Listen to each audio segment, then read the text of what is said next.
Bonjour à tous, merci de nous rejoindre ce soir. Philippe devait commencer à présenter, mais vous avez vu son image s'est figée pour commencer. On est réunis ensemble pour ce 29 avril 2021 pour la 4e édition des carnets de bord du Conseil scientifique indépendant. On a la chance de recevoir des invités prestigieux qui vont nous éclairer et dont certains ont mis en place presque un feuilleton dans leur blog sur Agoravox ou sur le blog de, de Mediapart. Et c'est très intéressant d'avoir leur regard. Donc, merci à tous de votre écoute. Et puis, on va faire monter d'abord les habitués, entre guillemets. Eric, est-ce que tu veux bien me rejoindre? Avec plaisir, avec plaisir. Mon micro marche, oui. On va espérer de ne pas avoir trop de problèmes de technique. Vous m'entendez bien? Bonjour à tous, alors ravi. Aujourd'hui, je vais rester un peu en backup pour lire toutes les questions qui peuvent être posées. Puis j'interviendrai à ce moment-là après chaque chaque conférence. Merci Eric. On n'a pas reprécisé qui on était, parce que les gens nous connaissent un peu. Voilà, moi je suis médecin anesthésiste réanimateur. Et toi, tu es médecin généraliste. Voilà, moi je suis médecin généraliste et comme toi, je n'ai pas de conflit d'intérêt. C'est pour ça que nous participons au conseil scientifique indépendant de toute pression, quelle qu'elle soit. On oublie de le dire, mais cette notion d'indépendance nous permet d'avoir un discours assez libre. Je fais monter Jean-Dominique Michel. Bonsoir Jean-Dominique, tu vas bien? Bonsoir Louis, bonsoir Eric, très heureux d'être avec vous. Donc je me présente, je suis anthropologue de la santé franco-suisse, basé à Genève et très actif sur le front du Covid parce qu'on y voit plein de motifs étonnants, surprenants, fascinants. Donc merci de m'accueillir ce soir. Merci, je fais monter Laurent Buchelli. Bonsoir Laurent, tu vas bien? Le micro Laurent. Faut que tu remettes ton micro juste. Toutes mes excuses, c'est mieux que le micro effectivement. Bonsoir à tous, merci beaucoup. Je m'appelle Laurent Buchelli, je suis directeur de recherche au CNRS, le service public de la recherche, c'est-à-dire où on est désintéressé. Merci beaucoup. Je vais faire monter Philippe, je vais faire revenir, c'est lui qui doit présenter normalement. Je vais lui céder la parole. Bonsoir Philippe. Ça va, tu vas bien? Oui, bonsoir. On est un petit peu loin à La Réunion et je pense que la censure était peut-être en cause dans cette coupure Internet quand je blague. Donc, bonjour à tous et ravi d'animer un petit peu cette soirée. Donc, tout le monde s'est présenté. Donc, peut-être Vincent Pavant, c'est ça?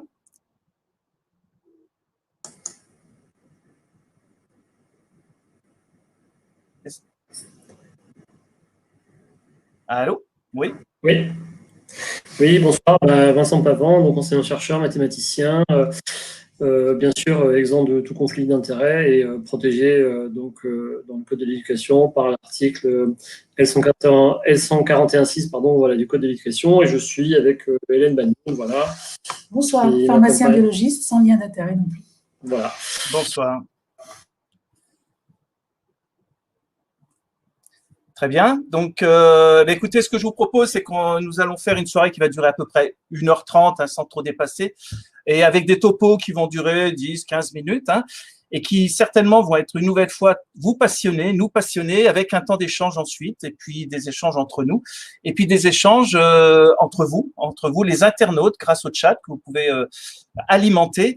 Et grâce donc à Eric Mena, qu'on avait déjà entendu sur les traitements ambulatoires précoces et l'effet de la vaccination sur la mortalité. Bonsoir Eric, et tu seras chargé de la lourde tâche aujourd'hui de faire remonter ces questions. Alors, nous allons commencer, avec Jean-Dominique Michel. Jean-Dominique Michel, qui est anthropologue de la santé, et qui va nous proposer je suis sûr, un topo passionnant après ce que tu as fait le 15 avril sur la corruption systémique et non pas systématique dans le domaine de la santé. Et aujourd'hui, tu vas nous parler des mesures de contrainte, origines et conséquences. Merci beaucoup Philippe. En effet, parce qu'il y a un motif, je disais qu'il y avait un certain nombre de motifs passionnants dans cette histoire, et un d'entre eux, c'est que à bout d'une année d'épidémie de Covid, on est tous, ou en tout cas la plupart des gens sont convaincus d'un certain nombre de choses, notamment le fait que le masque et le confinement sont nécessaires. Il y a quelque chose presque d'un peu intuitif là-dedans. Le virus, il est porté par des êtres humains, donc si on empêche les êtres humains de se rencontrer, ça prévient la circulation du virus. Puis le masque, ça fait une barrière, donc il y a des choses qui sont tout à fait crédibles. Seulement voilà, c'est complètement faux, ça n'a aucune utilité, et non seulement c'est quelque chose qu'on peut constater à nouveau aujourd'hui, mais c'est quelque chose qui était tout à fait connu avant ça. Et donc, il y a vraiment un ensemble de motifs qui sont tout à fait passionnants et pour lesquels il est important qu'on s'interroge quant à savoir comment ça s'est produit. À la fin de ma dernière présentation, il y a 15 jours, j'avais nommé un certain nombre d'anomalies en termes de santé publique dans la gestion de la crise par rapport à ce qui était contenu dans les plans pandémie, par exemple. Et la première anomalie, c'est précisément ce confinement généralisé de la population en bonne santé. Et je mets au défi qui que ce soit de sortir un plan pandémie qui prévoit ça pour un ensemble de raisons qu'on va développer parce que ça va être le thème principal de ma présentation.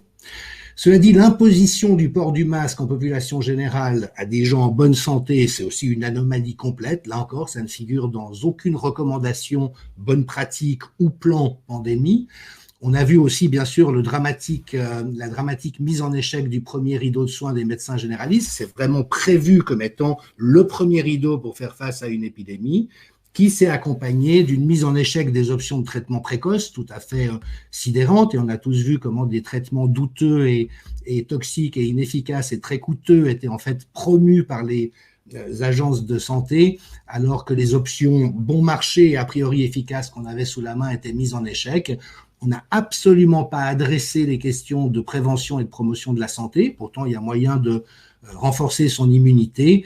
Et puis enfin, ce tout vaccinal où dès le mois de mars 2020, on nous a expliqué que notre seule chance de salut était le vaccin, alors qu'à notre connaissance, aucune épidémie respiratoire virale n'a jamais été jugulée ou terminée parce qu'on a inventé un vaccin. Donc, il y a beaucoup d'anomalies comme ça. Évidemment que les anomalies sont particulièrement intéressantes pour un anthropologue, mais aussi, je crois, pour tout le monde. Alors, j'avais envie de rappeler quelque chose au préalable, parce que c'est vraiment central à notre propos, c'est qu'il y a des conditions impératives pour, le cas échéant, imposer des mesures portant atteinte aux droits fondamentaux. Maître Divisio s'en est beaucoup ouvert. C'est un peu différent d'une législation nationale à l'autre, mais les principes sont toujours les mêmes. Pour restreindre les libertés et les droits fondamentaux, il faut que les mesures soient absolument nécessaires, on ne peut pas faire sans. Il faut que les mesures imposées soient assurément efficaces, c'est-à-dire qu'on soit certain qu'elles vont déployer l'efficacité requise. On ne sait jamais, à tout hasard, peut-être qu'avec un peu de chance, ça n'est évidemment pas valide sur le plan juridique. Et puis, c'est essentiel qu'elles soient proportionnées, limitées dans le temps et appuyées sur une base légale. Et en fait, ces critères-là vont définir cette différence de réponse qu'on a observée en Europe entre la Suède, qui a une longue tradition d'épidémiologie, et où vraiment d'emblée, ils ont pris ce parti, nous n'allons rien imposer à la population qui ne repose pas sur des bases scientifiques solides. Et en l'occurrence, la seule mesure dont on sait qu'elle a réellement une efficacité, c'est le lavage des mains. Mais le masque, le confinement, la fermeture des écoles n'ont jamais été imposés en Suède, alors que dans tous les autres pays occidentaux, on a vu ces mesures être prises, alors même qu'elles ne reposaient pas sur ces conditions tout à fait impératives. Alors, on va faire un tout petit détour du côté du masque, si vous voulez, parce qu'il y a un certain nombre d'éléments intéressants, et évidemment que ça continue d'évoluer. Et j'avais envie de commencer par partager avec vous un petit bijou issu de la presse suisse, où en fait, il y a eu, comme dans d'autres pays récemment, un regroupement de populations non masquées suite à une votation populaire.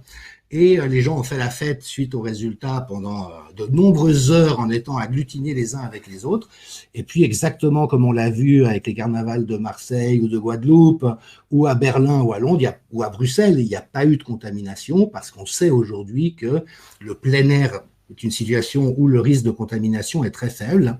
Et là, vous voyez la presse qui décrit cette réalité comme étant un miracle. Donc, il y a eu un miracle, je vous rappelle que sémantiquement, c'est quelque chose d'exceptionnel qui transgresse les lois de la nature et génère un sentiment d'émerveillement ou de crainte dans la population.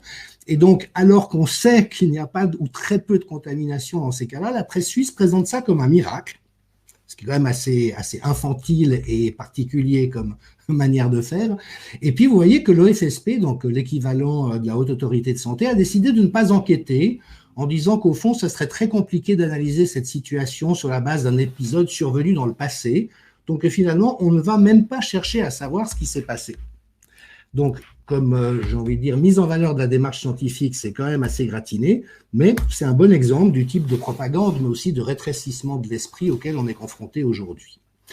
Pour passer très vite sur le masque, ça c'est intéressant, ces chercheurs du MIT qui ont déterminé que même à l'intérieur, lorsque les personnes respirent à travers un masque, en fait, ça accentue la propagation des gouttelettes dans l'espace confiné.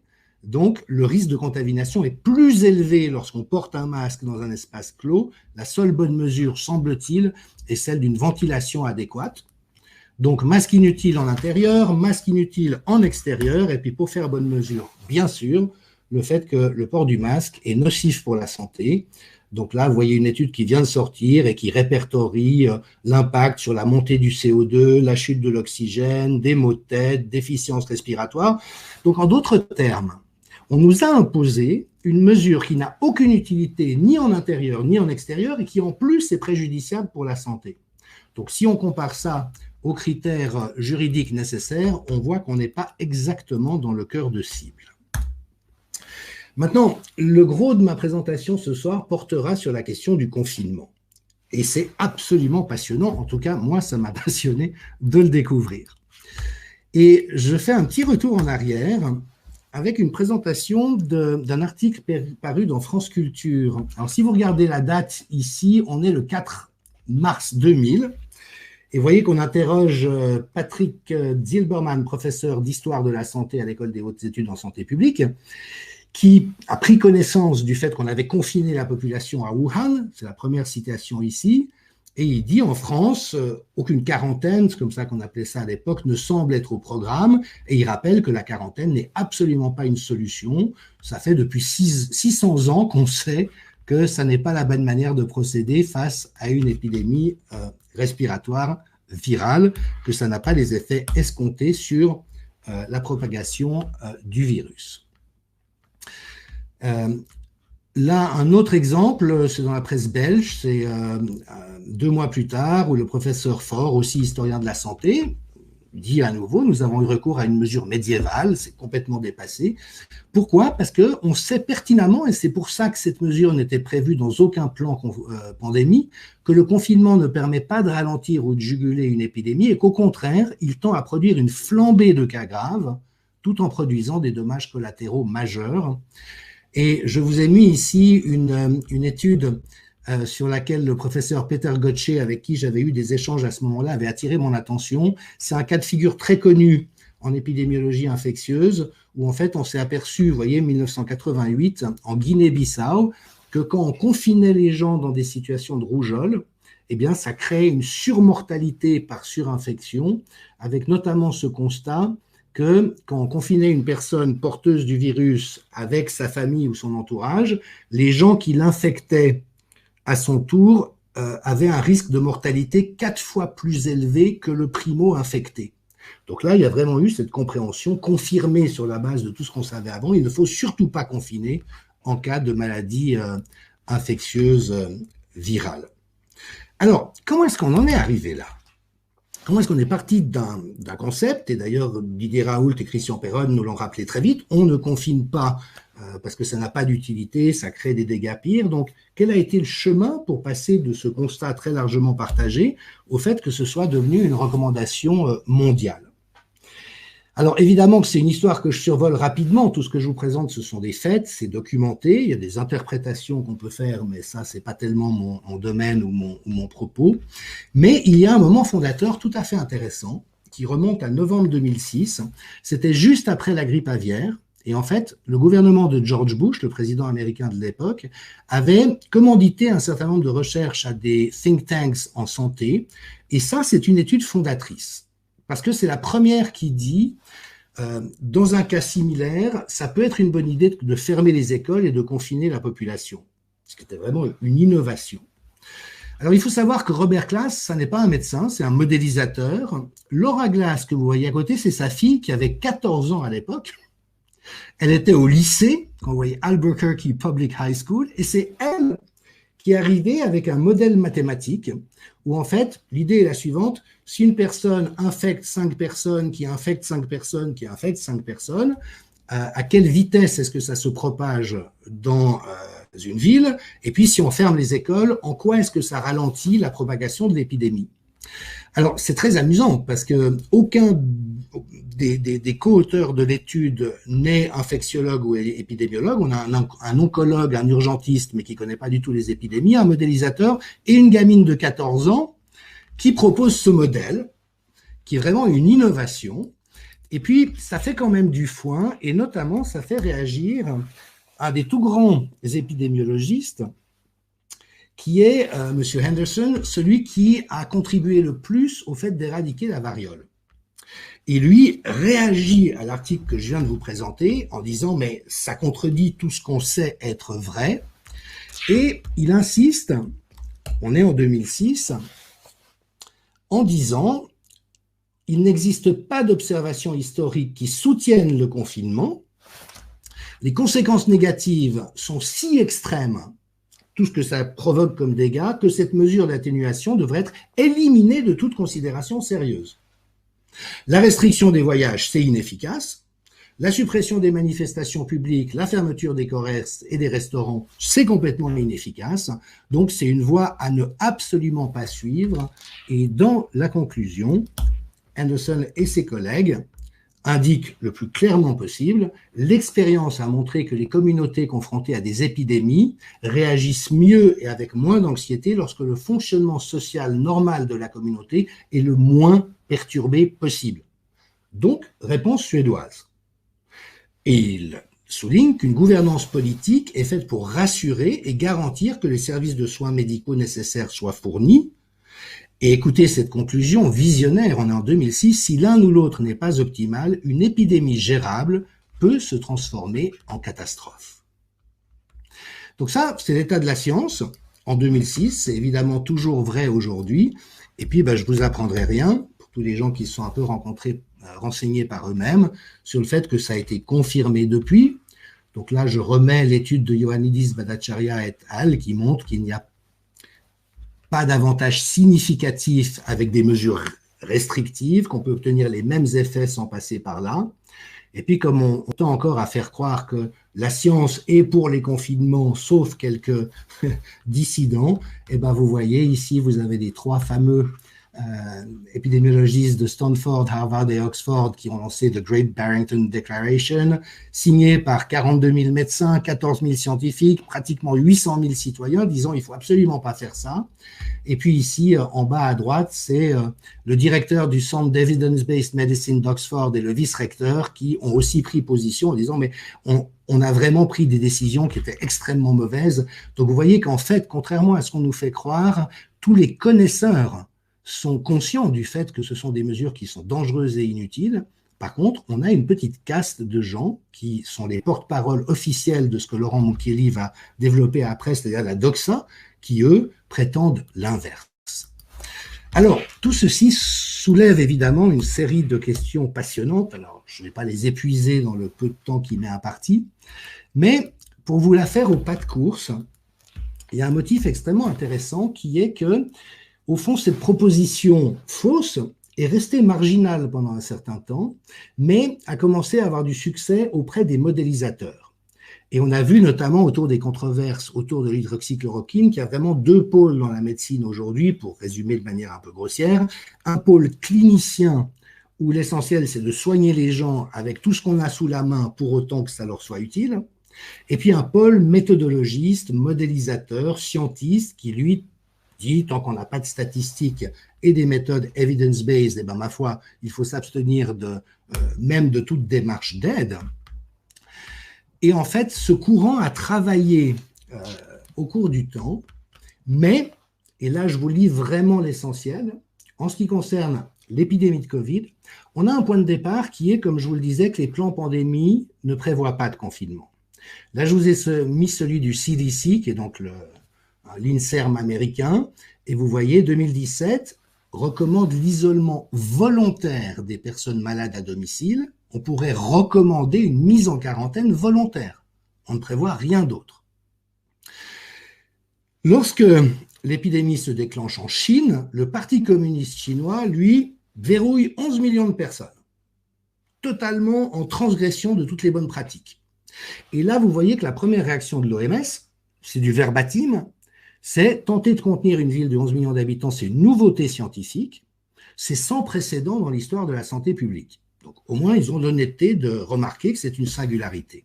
Mais là où ça devient problématique, c'est que quelques jours à peine après le début du blocage, donc bien avant qu'on puisse savoir si ça a été utile ou pas, le directeur de l'OMS a ajouté qu'il était personnellement très impressionné et a félicité la Chine pour avoir établi une nouvelle norme en matière de réponse à l'épidémie. C'est-à-dire que le directeur de l'OMS, qui est quelqu'un qui a un passé assez questionnable par ailleurs, lui prend position pour cette transgression des normes, et dans les jours qui suivent, c'est le point 4, le directeur général adjoint de l'OMS affirme et prétend, c'est ce que vous devez faire dans tous les pays, maintenant tout le monde doit copier la réponse de la Chine. Alors évidemment qu'il y a ce réservoir de méthodologues et de scientistes qui sont arrivés aux commandes dans les différents systèmes de santé. Et donc, les points clés que je vous livre en conclusion de mon exposé, c'est que le confinement n'était pas prévu et recommandé, on connaissait son utilité et ses effets destructeurs, les pays ont dévié des plans qu'ils avaient prévus, qui étaient bien construits, et en toute franchise, si on les avait appliqués, on aurait eu beaucoup moins de dégâts que ce qu'on a connu. Les vrais experts n'ont pas été écoutés ou mis sur la touche ou dénigrés ou attaqués. Moi, je reste stupéfait que Christian Perron, qui a présidé la commission des maladies infectieuses de la Haute Autorité de Santé, qui est le monsieur pandémie en France, on le fasse passer pour un charlot. Le confinement a sévèrement endommagé la santé et les conditions de vie de la population. Et ces résultats négatifs qui aujourd'hui sont confirmés par la meilleure science, continuent à ne pas être reconnus par nos gouvernements, n'entraînent pas de correctifs, et donc on continue à faire toujours plus de la même chose, quels que soient les résultats catastrophiques. Donc effectivement, ça doit poser un certain nombre de questions, et ce d'autant plus que le confinement a, en dehors de ses dégâts propres, mais généré un certain nombre de dommages. Et là, je partage avec vous, pour terminer, quelque chose que je connais de longue date, vu que je travaille vraiment dans ce champ d'expertise spécialisée, c'est qu'on sait depuis plus de 10 ans qu'en fait, les liens sociaux qu'on entretient avec d'autres personnes sont un des principaux déterminants de la santé. Et dans cette étude de référence parue dans le Public Library of Science en 2010, vous voyez qu'il y a un impact sur le risque de mortalité du simple au double, selon qu'une personne a des liens sociaux diversifiés et abondants. Et évidemment que le confinement, qu'est-ce que ça a fait? Ça a privé tout un chacun de tous les liens sociaux. C'est-à-dire qu'en fait, techniquement, sur la base de ce qu'on sait, ça a doublé le risque de mortalité de la population entière, y compris celles qui n'étaient pas malades ou qui n'étaient pas à risque. Avec une petite pointe qui intéressera les médecins, qui est que dans ce qu'on évoque ici, on s'est aperçu qu'il y avait une interaction entre le système immunitaire et ce réseau social. Et notamment, quand on est en déprivation de lien social, il y a des phénomènes inflammatoires qui se déclenchent automatiquement, et notamment, c'est la situation que vous trouvez en bas à gauche de l'écran, avec une libération de cytokines, donc une élévation du taux de cytokines tout à fait marquée. Et on se souviendra que la tempête de cytokines, c'était ce qui faisait le plus peur par rapport aux troubles de la coagulation, comme étant caractéristique des formes graves de Covid. Donc, en d'autres termes, de mon point de vue d'expert en santé publique, on a généré des conditions dont non seulement on savait qu'elles étaient inutiles et dommageables, mais qui, en plus, ont prédisposé physiologiquement l'ensemble de la population à développer des formes graves de maladies. Alors voilà, on sait que les commissions d'enquête et les débats scientifiques patinent un peu par rapport à ces réalités, mais je pense qu'en faisant aussi un retour sur cette histoire et sur la manière dont les choses ont été apportées, il y aurait des choses intéressantes à découvrir. Et puis j'en terminerai vraiment avec ça. Louis, tu avais évoqué ça dans une interview.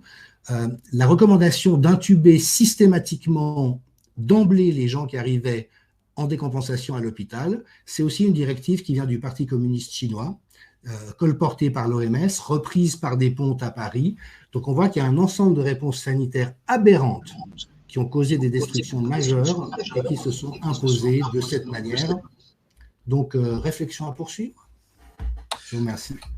Merci Jean-Dominique, c'est toujours passionnant quand on t'écoute. Donc finalement, les masques qu'on exigeait au début, qui étaient indispensables, on les a pas eus. Ce confinement n'a jamais prouvé quoi que ce soit et on l'a eu. Maintenant, on a le vaccin qui n'a pas prouvé. On va bientôt avoir le passeport sanitaire et nous, on est assez bien touché dans les dom-toms, puisque dans la presse aujourd'hui, nous indique qu'on pourrait plus prendre l'avion si on n'a pas le pass sanitaire, puisqu'il y a une expérimentation qui commence dans quelques jours via les applications qui va être obligatoire sur le téléphone. Donc c'est assez fou. Et j'avais été sur ton blog, Jean-Dominique, et puis entre guillemets, tu disais, je repose la question aux sceptiques et à mes détracteurs. Trouvez-moi un seul plan de lutte contre les pandémies, comme tu l'as dit, respiratoire, virale, qui est prévu d'imposer le port du masque à la population en bonne santé. Je pense qu'on pourrait rajouter tout ce qui concerne le confinement. Et tu avais rajouté, je vous offre le champagne. Donc, j'invite les internautes qui seraient un peu contradicteurs, s'ils veulent parier une bouteille de champagne, mais je pense que ces personnes ne sont pas encore nées, visiblement. Voilà, donc c'est vraiment passionnant et je laisse la parole à qui le veut dans les membres présents.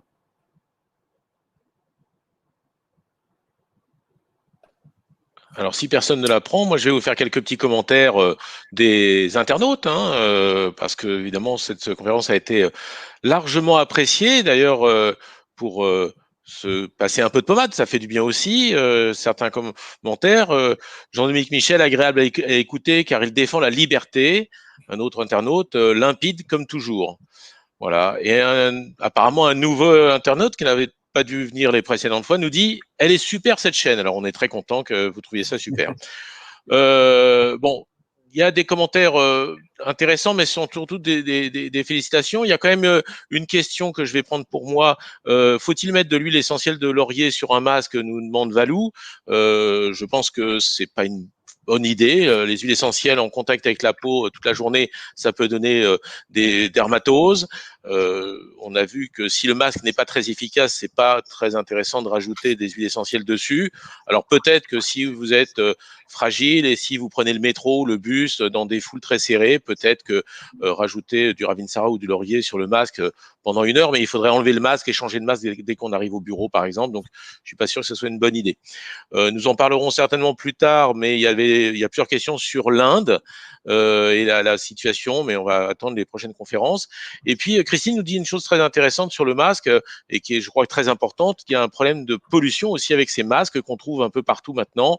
Que va-t-on faire de ces milliards de masques qui sont jetés et je crois que c'est un vrai problème écologique que peu de gens prennent en compte aujourd'hui. Et pour finir, un autre internaute nous dit une chose importante et qui rejoint ce que vient de dire Jean-Dominique. Confinement, masque, c'est pas forcément essentiel. L'important serait qu'on renforce l'immunité notre immunité, l'immunité des gens, et ça sera d'ailleurs un des sujets de jeudi prochain. Merci Eric. Est-ce qu'il y a un autre commentaire, Louis? Ouais, juste un commentaire. Il y a quelque chose qui apparaît quand même au travers de toutes ces mesures, c'est une incompréhension peut-être des mécanismes de transmission de la maladie, de la contagiosité. Alors c'est un champ scientifique qui est très important et qui nécessite d'être éclairé. Je crois qu'on a l'apport de Semmelweis depuis très longtemps sur les maladies infectieuses, qui a révolutionné les choses par le lavage des mains simplement. Je crois que si là on bat en brèche certaines mesures, il faut aussi donner et proposer autre chose, parce qu'on vous enlève pas une bouée de sauvetage pour vous laisser couler, on vous donne aussi autre chose. C'est que le lavage des mains me semble vraiment important dans cette histoire. Le professeur Raoult l'a souligné à très nombreuses reprises. C'est vraiment l'histoire de l'infectiologie que le lavage des mains ait changé la transmission des maladies infectieuses. Merci Louis. Un autre commentaire? Sinon, on va passer à Laurent, Laurent Mukiel, en Corse. Laurent Mukieli qui est sociologue et qu'on connaît bien pour ceux qui sont adeptes des blogs de Mediapart. Je rappelle que ce sont des blogs gratuits, donc vous pouvez y aller sans abonnement. Laurent a un blog, il est autant explosif qu'argumenté, vous y verrez. Et il va nous parler aujourd'hui de la doxa du Covid. Alors c'est intéressant parce que dans la présentation précédente, on parlait des mesures obligatoires à condition qu'elles soient nécessaires et efficaces, à moins d'un miracle, nous disait Jean-Dominique. On va parler de la doxa. Alors la doxa, c'est quoi? On a été chercher dans le dictionnaire. C'est un ensemble des opinions reçues sans discussion comme évidentes, dans une civilisation donnée. Donc, c'est intéressant, Laurent, que tu nous parles de la doxa du Covid, parce que finalement, cette doxa nous imposerait-elle pas des choses qui soient que miraculeuses, ou alors qui soient pas ni nécessaires ni efficaces? Ok, merci beaucoup Philippe. Tout à l'heure, lorsqu'on se présentait, il y avait un très gros bruit de fond. Donc, je vais me permettre très rapidement de redire aux gens qui nous écoutent et qui ne me connaîtraient pas. Donc, mon métier, je suis directeur de recherche au CNRS, le Centre national de la recherche scientifique. Donc, fonctionnaire d'État, ce que j'appellerais volontiers le service public de la recherche. Et le maître mot quand on pratique mon activité scientifique, c'est évidemment la première règle d'éthique, si vous voulez, c'est la règle de désintéressement. Voilà. Donc je n'ai évidemment ni conflit d'intérêt, ni intérêt de quelconque, quel qu'il soit, à dire ce que je dis et à communiquer ce que je communique. Voilà. Je voudrais ensuite vous remercier, vous remercier à Réinfo Covid et sur cette chaîne et pour ce que vous faites. C'est une action militante que je trouve fondamentale et militant, c'est pas un gros mot du tout. Au contraire, c'est tout simplement une autre façon de dire une action citoyenne, hein, une action où on exerce sa citoyenneté. Voilà, la citoyenneté, c'est pas de rester assis sur son canapé en regardant la télévision. Voilà, ça c'est autre chose. Voilà, mais c'est pas la citoyenneté, certainement pas. Alors, on n'est pas forcément d'accord sur tout ce qu'on raconte, ce qu'on entend les uns les autres, mais au moins on peut en discuter et faire connaître ces formes d'action collective. Donc la vôtre. La mienne aussi, à laquelle vous avez fait allusion tout à l'heure, Louis aussi, merci beaucoup, sur le blog de Mediapart auquel chacun peut se référer et où vous trouverez surtout des choses que je ne vais que grossièrement et extrêmement partiellement évoquer. Donc il suffit de taper sur n'importe quel moteur de recherche, Mediapart, blog, Mukeli, et bon, vous tomberez là. C'est une action collective, hein, faut le savoir. C'est pas qu'une histoire d'individus, pas du tout. Loin de là. Je publie depuis le mois de mars 2020 ce qui est devenu une série. J'appelle ça des épisodes où j'essaie de comprendre tout simplement ce qui se passe, comme beaucoup d'autres, et où nous aujourd'hui essayons de comprendre, puisque très rapidement c'est devenu une entreprise collective. J'ai publié à ce jour 50 épisodes et 25 collègues, chercheurs, enseignants-chercheurs, universitaires, CNRS, INSERM, etc. Alors c'est difficile, je viens petit à petit sur le fond du propos, vous l'avez compris. C'est difficile de faire ça. Nous heurtons les uns les autres, hein, dans nos actions collectives. Nous heurtons parfois de véritables censures, hein, tout simplement, de diverses formes. Plus souvent encore à des formes de mépris, de silence, ou au contraire d'attaque.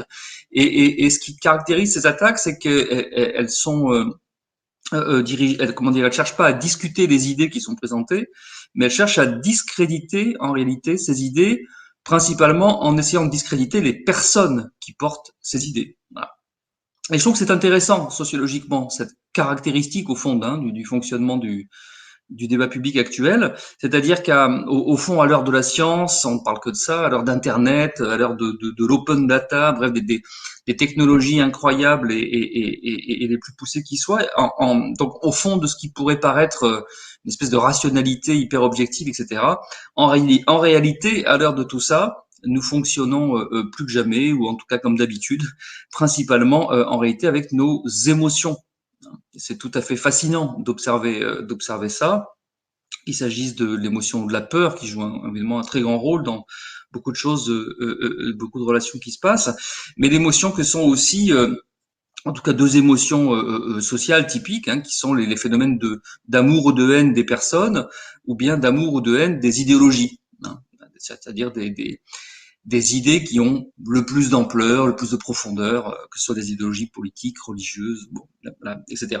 Et qui permettent ce jeu d'amour, détestation des idéologies, qui permet évidemment, selon qu'on est d'un bord, d'un autre, etc., d'essayer de décrédibiliser à nouveau, voire même de diaboliser au fond ses adversaires, ou pour ceux qui pensent comme le monde comme ça, c'est même ses ennemis. Ça me paraît tout à fait important de dire ça. C'est faire une forme de sociologie des représentations et des émotions. Ça a joué un rôle majeur, à mon sens, ça joue encore aujourd'hui d'ailleurs, hein, un rôle majeur dans toute la polémique qui s'est construite autour de la personnalité de Didier Raoult.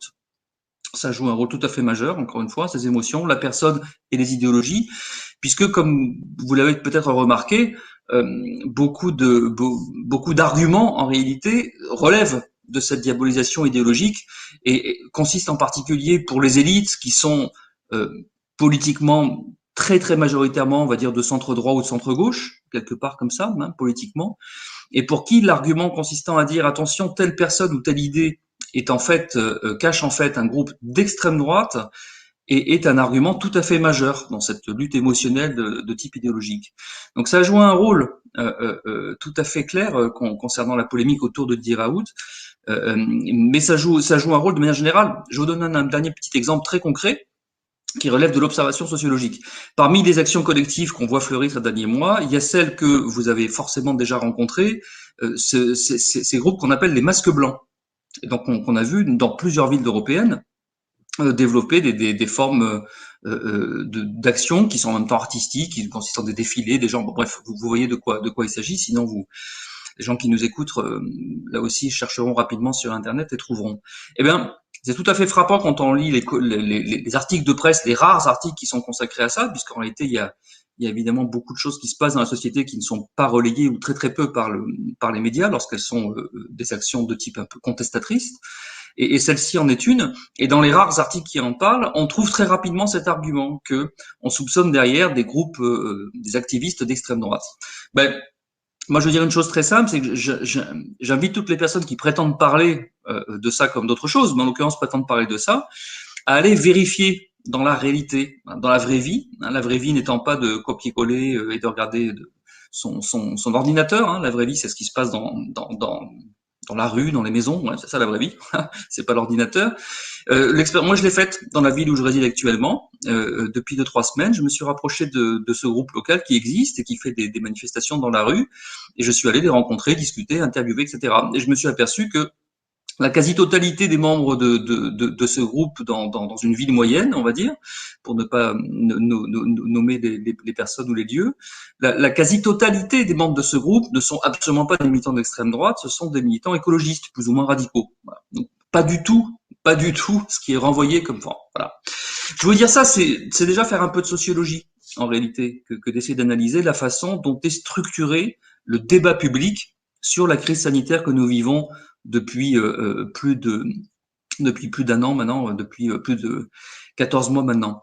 Alors, j'ai tenté, entre autres choses, d'essayer de comprendre comment fonctionnait ce débat public pour qu'on puisse en arriver à de tels phénomènes. Et au-delà de ça, au-delà des polémiques sur les idées ou les idéologies ou les personnes, j'ai essayé de comprendre un petit peu la façon dont était structuré globalement l'ensemble de ce débat public, entendu comme le champ, l'espace essentiellement politico-médiatique en réalité, et concrètement, qu'est-ce qui se passe lorsque les gens allument leur téléviseur, branchent leur radio ou tapotent sur Internet, qu'est-ce qu'ils ont le plus de chances d'entendre ou de lire. Voilà. Donc quand on essaie d'analyser ça, on est rapidement frappé par l'importance, la structuration, la puissance de ce que j'appelle là effectivement doxa du Covid, ce qui n'est pas du tout une invention personnelle quelconque. Ça reprend une expression devenue classique en sociologie, notamment du fait des travaux de Pierre Bourdieu. Donc ça, c'est quoi? C'est le discours dominant, c'est plus précisément le discours des dominants. C'est le discours de l'élite dominante à un moment donné, effectivement. Et la définition que vous donniez tout à l'heure en introduction était très bonne et disait très bien ça. La dimension sociologique de la définition, c'est le discours des élites, ceux qui s'affirment comme les élites et qui justifient dans les démocraties occidentales au XXIe siècle, qui justifient leur position d'élite par un discours que Bourdieu appelait une sociodyssée, qui consiste au fond à les mettre en valeur et à les présenter comme seuls capables de faire cela, c'est-à-dire comme les détenteurs de la compétence au fond. Il faut bien justifier le fait qu'on est une élite. Lorsqu'on était roi, on disait que c'était de droit divin ou que c'était de légitime hérédité. Aujourd'hui, dans les démocraties occidentales, évidemment, la légitimité doit se conquérir non seulement dans le suffrage universel, mais aussi dans l'idée que on est légitime à le faire, qu'on connaît, qu'on sait mieux, qu'on va faire pour, etc. A fortiori, dans un État comme la France, très jacobin, hein, et où on continue à croire à ce qui est une plaisanterie dans d'autres pays, hein, à savoir l'idée qu'on met quatre personnes dans un bureau à Paris, 2 élus, 2 techniciens, et qui vont décider pour le lendemain matin ce qui va se passer dans la France entière, et que c'est normal, c'est comme ça parce que eux savent. Voilà. Ce qui fait sourire évidemment dans d'autres pays qui n'ont pas la même histoire politique. Donc j'ai essayé de comprendre qu'est-ce qui se passait dans d'autres pays. J'ai construit ça autour de cette idée de la doxa du Covid, et ça consiste à dire au fond les choses suivantes. D'abord, c'est essayer de comprendre comment fonctionne ce qu'on peut appeler des processus de normalisation éditoriale au fond, hein, dans la production des discours, dans le débat public. Comment fonctionnent les stratégies de conquête du monopole de l'information légitime, pour reprendre encore une fois une expression de Pierre Bourdieu. Et quel est ce discours qui est présenté comme la seule chose qu'il est légitime, crédible, normal, autorisé, bien, correct, etc. de penser. Donc, qu'est-ce qui caractérise ce discours? Et ensuite, qui sont les principaux acteurs qui supportent ce discours et les éventuels liens qu'ils ont les uns les autres, formant éventuellement des convergences, des ententes, des réseaux, etc. Alors d'abord, caractériser ce qui constitue le message fondamental, hein, dominant dans le discours donc de la doxa des élites. C'est un message qu'on peut, s'il faut le simplifier à l'extrême, résumer en 4 points, à mon sens, tout à fait fondamentaux, autour desquels s'articule toute une série de sous-arguments, éventuellement, évidemment, comme chacun a pu le constater, des arguments changeants, hein, adaptés, voire contradictoires d'un moment à l'autre, selon la bonne image qu'il faut toujours donner pour paraître maîtriser la situation. Donc les 4, à mon sens, arguments fondamentaux qui structurent ce discours. Le premier, ça consiste à dire que nous sommes confrontés à une pandémie qui constitue au fond une menace pour l'humanité tout entière. Que ce soit les centaines de milliers de morts par pays, ou les millions ou dizaines de millions à l'échelle de la planète entière et sur une longue durée qu'ont pu annoncer les fameux modélisateurs, hein, fameuses projections mathématiques sur lesquelles se sont basés officiellement la plupart des gouvernements qui ont décidé dans la panique et l'urgence les mesures de confinement total en mars 2020. Donc la première idée, c'est celle-là. De toute façon, c'est fondamentalement une peur. C'est la base de tout, évidemment. Hein, fondamentalement une peur. Nous serions confrontés à une menace absolument incroyable, apocalyptique, comparable à la peste du Moyen Âge, la grippe espagnole de la fin et de l'immédiate après Première Guerre mondiale, etc. Ce qui est faux, hein, mais c'est ce qui est annoncé dès le début et qui est rappelé en permanence. On a encore vu il y a une quinzaine de jours, en tout cas en France, je vais pas commencer au moins d'autres pays où je sais où c'est pareil, les autres je ne sais pas. Mais donc je suppose que ça se passe également dans d'autres pays, mais on a bien vu en France comment il y a encore une quinzaine de jours, l'annonce ou une dizaine de jours, hein, l'annonce du cap des 100 000 morts Covid est mis en avant. Les 6 chiffres suffisent d'ailleurs, hein, suffisent à dire la peur. Tout le reste n'est que du commentaire, du blabla construit autour fondamentalement du chiffre, hein, qui à lui seul est censé produire un effet effrayant. Hein, ensuite, on commente. Bon, donc tout est basé là-dessus, c'est la première chose. La deuxième, ça consiste à dire que face à cette menace qui surgit, qui constitue donc une menace apocalyptique, il n'y a aucune thérapeutique, aucune parade médicale immédiate pour soigner, guérir les gens. Là, fondamentalement, en fait, c'est dramatique, mais on n'y peut pas grand-chose. Je ne reviens pas sur tout ce qui a été dit et très bien par d'autres sur la question des traitements précoces. J'ai moi-même publié beaucoup, et puis d'autres médecins, chercheurs là-dessus, c'est tout à fait central. Ça découle, ça fait partie, c'est le deuxième élément de ce discours. Le troisième élément structurant consiste à dire que s'il n'y a pas de parade thérapeutique, alors par conséquent, il ne peut y avoir que comme parade que des interventions non médicales, non pharmaceutiques, comme on dirait en traduisant l'anglais, hein, donc des politiques sociales. La première étant le confinement général des populations, avec tous les degrés, hein, qu'on connaît, confinement, couvre-feu, à telle ou telle heure, tel ou tel jour, et que sais-je, hein, avec une infinie variété. On a vu comment le gouvernement français était capable d'inventer des espèces de variations bureaucratiques au fond, hein, sur la même idée. Qui pourrait aller encore plus loin d'ailleurs. Hein. Imaginons même que j'imagine que certains y ont déjà pensé d'ailleurs. Hein, voilà, imaginez que selon les départements, on n'aurait pas les mêmes et que le couvre-feu sera à telle heure dans un, telle heure dans l'autre. Voilà, on peut imaginer la folie bureaucratique dont on voit quand même de temps en temps quelques manifestations. Quoi qu'il en soit, donc, seule chose possible à faire, des mesures en réalité politiques et sociales et pas médicales, donc confiner, faire des couvre-feux ou porter le masque en extérieur. Hein, c'est quelque chose qui a l'air d'une recommandation médicale, mais qui n'en est pas une. Jean-Dominique Michel l'a très bien rappelé tout à l'heure. C'est une plaisanterie hein, d'un point de vue médical. Enfin, dire aux gens que quand ils marchent dans la rue, quand ils courent, machin, quand ils marchent sur la plage, quand ils sont, bref, il faut mettre un masque.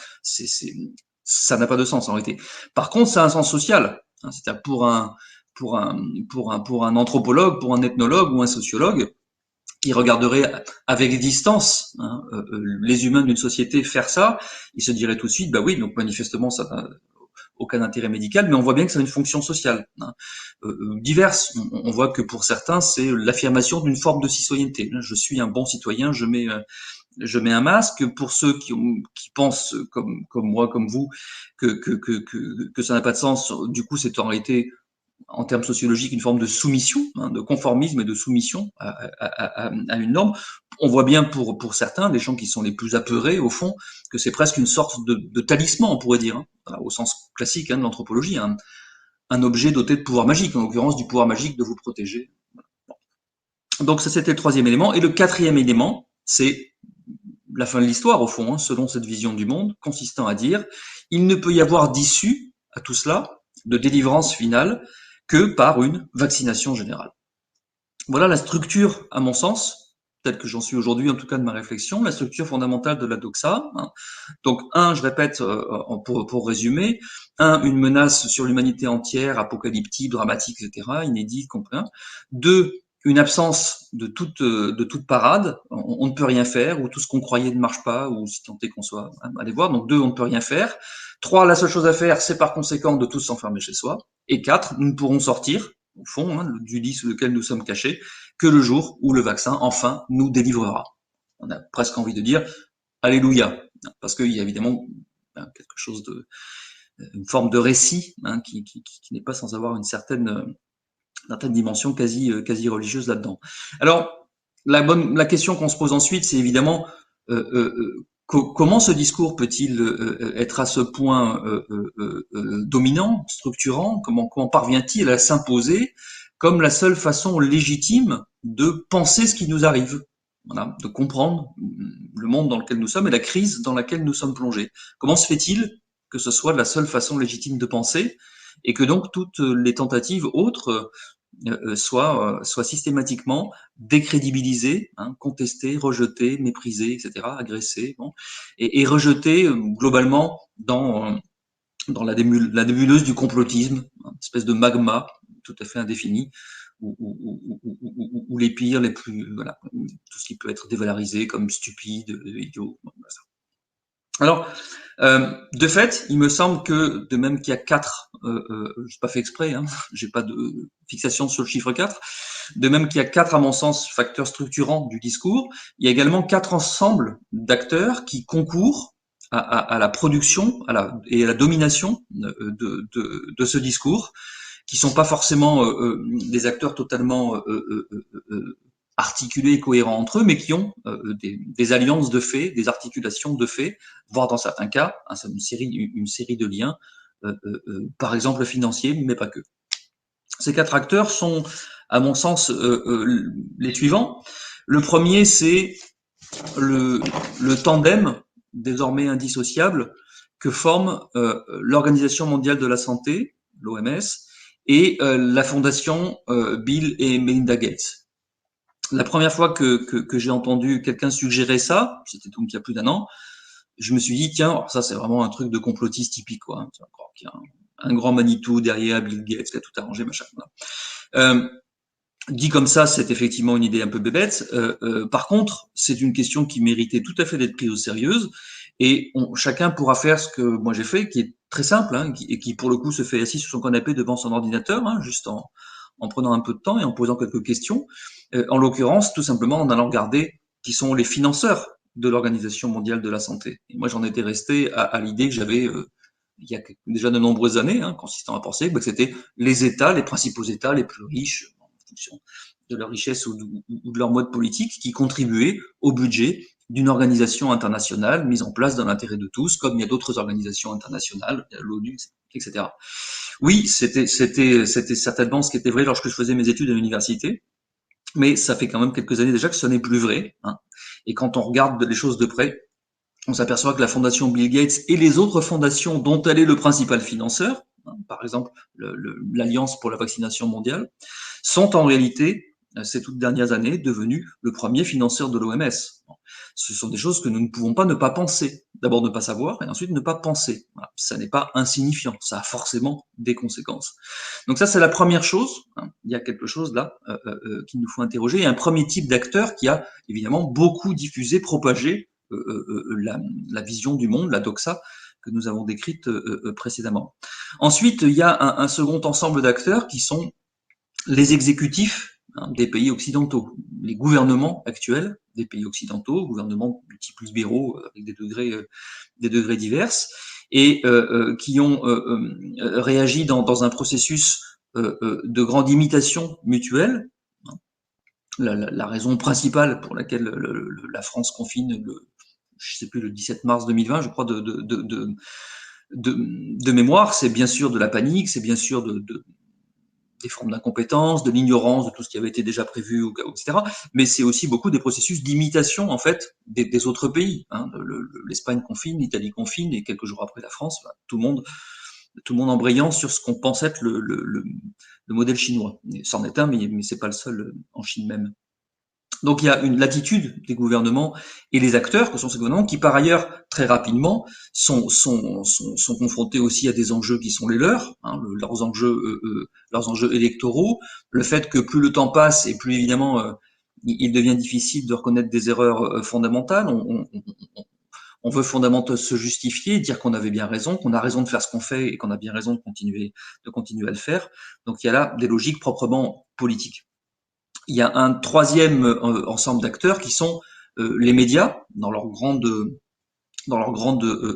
diversité, les médias traditionnels, entendons l'ensemble des entreprises qui salarient les journalistes en télévision, en radio, en presse écrite et Internet, qui sont par ailleurs un secteur de la société, on va dire comme ça, qui est en crise de confiance, en crise économique d'une part, et en crise de confiance vis-à-vis de la population très importante depuis de nombreuses années. Toutes les enquêtes d'opinion montrent la crédibilité de plus en plus minoritaire qui est accordée. Et pour ces entreprises qui sont donc à la fois en grande difficulté économique et en grande difficulté de reconnaissance et de crédibilité dans l'opinion, il y a évidemment un enjeu tout à fait majeur à, au fond, essayer d'avoir le plus possible l'exclusivité de la diffusion de l'information légitime sur cette crise sanitaire. C'est presque une question de survie, je dirais pour beaucoup. Et ça joue un rôle évidemment tout à fait fondamental.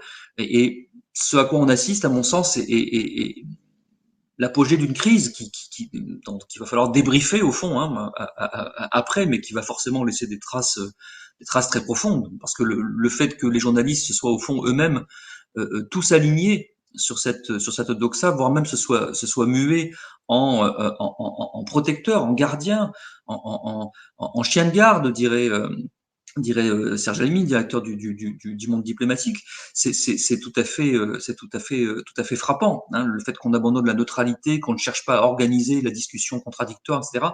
C'est tout à fait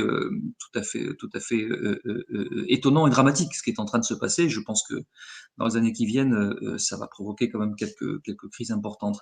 Et puis le quatrième acteur qu'on a vu surgir et prendre un rôle très important dans cette crise, et ça caractérise aussi notre 21e siècle, l'évolution de nos sociétés actuelles, ce sont au fond les géants du numérique, les Google, les Facebook et autres, qui soient américains, qui soient chinois aussi, si on décline par ailleurs toutes les applications qui constituent le cœur de la vie numérique pour de plus en plus de personnes parmi nous, dès la préadolescence au fond et tout au long de l'âge adulte. jusqu'à un certain âge, ces géants du numérique dont on voit qu'ils contrôlent de plus en plus, d'abord les réseaux sociaux, hein, autour desquels se sont affirmés des géants comme Facebook ou Twitter, les réseaux sociaux, mais même aussi de plus en plus, ils prennent du contrôle dans les médias traditionnels, hein, du contrôle bien sûr principalement financier, hein, et on voit que ces géants du numérique, par ailleurs, sont parmi les grands gagnants, hein, économiques de la crise que nous traversons, et qu'ils en ont profité pour accroître considérablement leur emprise, non seulement sur la vie numérique, mais donc plus largement encore aussi dans leurs associations médias traditionnels, par le biais en particulier des profits publicitaires. Voilà. Bon, j'ai pas le temps bien sûr de détailler tout ça. Ça peut paraître un peu abrupt, je m'en excuse. C'est une invitation à la lecture que je voulais faire pour vos auditeurs, hein, en faisant état de l'avancée provisoire d'une tentative pour comprendre un petit peu ce qui nous arrive, en mettant en distance aussi bien les formes de propagande au fond que constitue la doxa, que ce que sont les vraies formes de complotisme, hein. Et le complotisme, je rappelle, c'est pas le fait simplement de contester la doxa, ça s'appelle simplement l'esprit critique. C'est pas le complotisme, c'est autre chose. Le complotisme, c'est le recours à d'autres formes d'eschatologie, de religion, d'idéologie, qui consiste à dire tout ce qui se passe en fait est le produit d'un projet défini par avant dans un monde caché par des gens, hein, qui ont le vrai pouvoir. Autrefois, on disait le pouvoir magique. Hein, aujourd'hui, ce serait d'autres formes de pouvoir, mais qui tapis dans l'ombre depuis des années, projettent un tas de choses. Ça, c'est autre chose. Voilà. C'est tout à fait autre chose. Ça n'a rien à voir avec, encore une fois, le libre exercice de son esprit critique comme un adulte vivant en démocratie au XXIe siècle. Merci beaucoup, Laurent. Vraiment, c'était passionnant ton topo là. Alors moi, je retiens qu'il y a quand même les 4 points structurants. Les 4 points structurants, et paradoxalement, ce sont les mêmes que nous impose cette doxa, et que ce sont les mêmes qui nous censurent sur YouTube. C'est ceux qui remettent en cause la pandémie, c'est qu'il n'y a pas de traitement, c'est qu'il faut le confinement, et c'est qu'il faut la vaccination. C'est ces texto, pour ceux qui ont eu des chaînes qui ont été censurées récemment par YouTube, l'explication de la censure, texto. Et évidemment, c'est en rapport avec un des 4 acteurs que tu viens de citer, ce sont les géants du numérique. Alors, c'est très intéressant ce dont tu as parlé des discours des élites, parce que finalement, pour les professionnels de santé que certains d'entre nous sommes, eh bien, les ordres, notamment l'ordre des médecins, c'est donner une légitimité de société savante pour reprendre justement ces 4 points structurants, alors qu'ils ne le sont pas. Et puis, tu as bien remis en place la notion politique éventuellement de notre groupe, de tous ceux qui contestent un peu la doxa actuelle. Nous sommes un groupe apolitique, bien sûr, et puis nous ne sommes pas une secte, comme certains auraient voulu le prétendre. Et je terminerai par inviter les personnes à regarder donc tous tes épisodes. Tu nous en as déjà fait 50, et j'aimerais bien savoir combien tu en projettes. Évidemment, tu le sais pas, tu ne peux pas le savoir. Et j'aimerais bien savoir, à titre personnel, quel sera le titre du dernier épisode. Est-ce que tu y as pensé? Et puis, voilà, si tu peux nous donner une petite réponse. Et après, je vous inviterai peut-être à une ou deux questions des chat-ups, parce qu'on a pris un petit peu de retard. Mais voilà, est-ce que tu peux répondre à ces questions sur ton dernier chapitre? Merci beaucoup déjà pour les questions et voilà. Non, je n'ai strictement aucune idée évidemment du moment où ça va se terminer. Nous allons mais c'était fatal, hein, d'aller de rebondissement en rebondissement. Je suis tout à fait persuadé que de toute façon ce n'est que dans quelques années que les choses commenceront à se clarifier. Voilà, j'en suis tout à fait persuadé. Donc je suis pas très inquiet. J'ai pris mon parti moi de travailler tranquillement avec toute une série de gens et de travailler pour le principe et je dirais pour le futur. Voilà. Bon, mais il faut pas s'attendre évidemment à ce que les choses d'une quelconque manière se résolvent rapidement, j'en suis persuadé. Donc le dernier épisode, je serai pas, j'en ai aucune idée. Bon, si je voulais faire une blague, mais c'est fatigant de ramener trop souvent les choses à Didier Raoult. Donc j'allais vous dire, ce serait le Covid, l'enquête, machin, fin de partie. C'est pour faire une petite provocation évidemment, parce qu'on nous a quand même bien fatigués avec ces histoires-là. Ça c'est l'occasion de le dire. Je l'ai déjà dit ailleurs, mais je veux le redire ici. j'ai rencontré, y compris dans ma discipline, hein, qui est la sociologie, ou même élargissons les sciences sociales, j'ai rencontré quand même pas mal de gens dont le discours, l'argumentation consistait en fait, en tout cas entre février et 2020 jusqu'à l'été 2020, consistait fondamentalement à discuter la personnalité de Didier Raoult. Et j'ai toujours trouvé ça absolument lunaire pour un chercheur et pour un sociologue. C'est-à-dire que c'est un petit peu la base de notre métier quand même. Hein. Essayer de comprendre globalement ce qui se passe dans une société à un moment où des processus tellement forts sont mis en place, où on discute de la vie, de la mort, des stratégies de santé publique, où ça mobilise les gens beaucoup plus que sur n'importe quelle question sociale ou politique de ces dernières années, et de voir que le niveau de discussion de beaucoup de gens, y compris donc des chercheurs, des universitaires et des sociologues, c'était de discuter les attributs d'une personnalité, ça reste pour moi quelque chose d'assez mystérieux et qui dit bien comment dire, qui dit bien à quel point ce sont des rationalités émotionnelles qui structurent le débat public et pas autre chose. Parce que sinon, pour un sociologue débutant, je veux dire, de première année, c'est quand même une erreur de base. C'est pas comme ça qu'on réfléchit, quoi. En aucun cas. Voilà. Alors, merci Laurent. On va poursuivre parce que on boit tes paroles, mais malheureusement, le temps passe. Voilà, on attend impatiemment ton dernier numéro qui pourrait peut-être s'appeler Échec et maths, en espérant que ce soit pas Pat. Et puis, ce que je vous propose, une petite question peut-être de nos internautes via Eric. Écoute, si tu veux, avec plaisir. Oui, mon micro est enclenché. Donc, beaucoup de commentaires très sympathiques. Celui que j'ai retenu de Marie-Annick, quel plaisir et quel régal de vos rencontres pleines de bon sens, d'écoute empathique, de bienveillance, de respect mutuel. Alors, une autre internaute dit « J'aimerais bien une conférence sur la démocratie, car on ne sait plus vraiment ce que ça signifie. » J'ai trouvé ça à la fois triste et intéressant. Evelyne nous dit « Je n'arrive plus à parler à mon entourage car trop pollué par les médias, que faire ?» Et donc un autre internaute dit « Comment s'en sortir face à la puissance de la doxa? Comment reconquérir l'espace médiatique ?» Cette question est tellement large, je ne sais pas si on peut y répondre ce soir, mais une autre internaute dit « Nous pouvons tout stopper en nous unissant ». Je ne sais pas si Laurent ou d'autres veulent rebondir sur cette question, mais cette notion d'espace médiatique et d'endoctrinement permanent par les informations actuelles pose des vrais problèmes, je pense, et vont dans le sens de ce que dit Laurent. On n'est pas prêt de se sortir de cette situation. Alors, ce que je vous propose, c'est peut-être de répondre à cela à la fin du débat. Il y a simplement une petite question d'Hélène Baoun qui se propose. Hélène. Oui, voilà, je voulais juste rajouter par rapport aux internautes ce que vient de dire Eric, et par rapport à ce qu'a dit Laurent, il a parlé de 4 acteurs, mais quand même, il faudrait pas oublier un 5e, qui est la population générale, et comment elle va réagir aux conséquences économiques de toutes ces mesures. Voilà. On existe quand même, la population générale existe, il n'y a pas que ces 4 acteurs qui sont en haut, nous on est en bas, et c'est ça qui va faire changer la chose et qui va accélérer la résolution de cette crise. Je pense. Voilà. C'est là-dessus qu'il faut compter. Voilà, merci beaucoup Hélène. Ce que je vous propose, c'est de continuer. Alors, on va continuer avec Vincent Pavant. Bon, on a parlé de Monsieur Raoult, on pourrait l'appeler Monsieur Raoult des mathématiques. Faut rappeler que Vincent avait proposé le 9 septembre de faire retirer, enfin proposer à ses étudiants de retirer le masque, et ça a été, oh là là, un dilemme pour la faculté d'Aix-Marseille, puisque depuis, il est mis à pied, au moins pour 2 mois.